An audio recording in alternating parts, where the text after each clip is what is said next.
Hello everybody, in this video, I'm going to share with you a technique that you can use to remember English vocabulary. And the reason that I recommend this technique is that it's pretty effective. I actually did a small experiment. I created 2 lists of words that I didn't know, and I just tried to memorize the words in each list.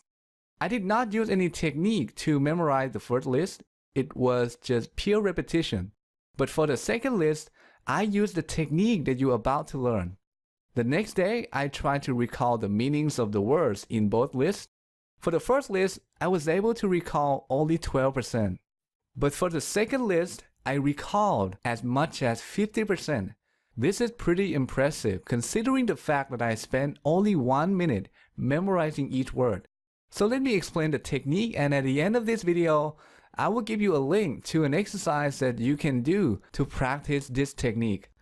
So let's say we want to remember the word adroit, which means clever or skillful at something, really good at something. The first thing we need to do is to come up with another word that sounds similar to this word. And that word must refer to something that we can visualize, something that we can see in our mind. So for this word, the substitute word could be the word android, which means a robot, right? Adroit and android sound pretty close to each other. We could also use the phrase a drawing. That sounds similar as well. Adroit, a drawing. Now, what these words have in common is that they refer to something that we can visualize, and this is a very important point, and you're going to find out why soon. So we have 2 options here, but let's use the word android as the substitute word. Now visualize an android, a robot that looks like a human.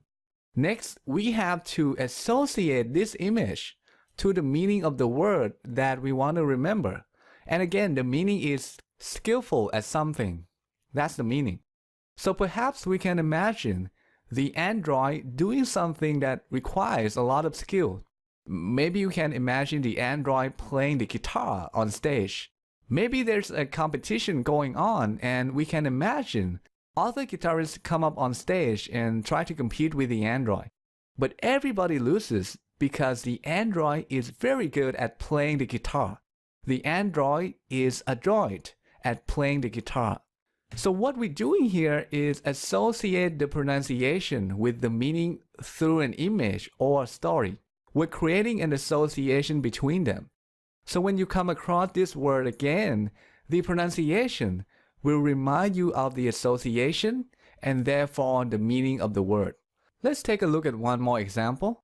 Suppose we want to memorize the word lambaste, which means to criticize someone or something harshly. For the first syllable, lamb, we can use lamp, the animal, or lamp, the thing that generates light, as the substitute word. Now for the second syllable, based, we can use bass, the musical instrument. And I also happen to have a friend named Bass, so personally I can use his name as the substitute word as well. But let's use lamb the animal and bass the musical instrument together. So we can imagine a lamb playing the bass, but unfortunately, the lamb is really terrible at playing the bass. So the bass gets angry and starts criticizing the lamb. The bass is lambasting the lamb. Okay, that's it. I hope you find this video useful. And I have an exercise for you if you want to practice this technique. Just click here to go to the exercise. Now, unfortunately, this technique doesn't work if you don't know the pronunciation of the word that you want to remember. So if that is the case, you need to use another method which is beyond the scope of this video. If you want to learn about it, click here to go read about it.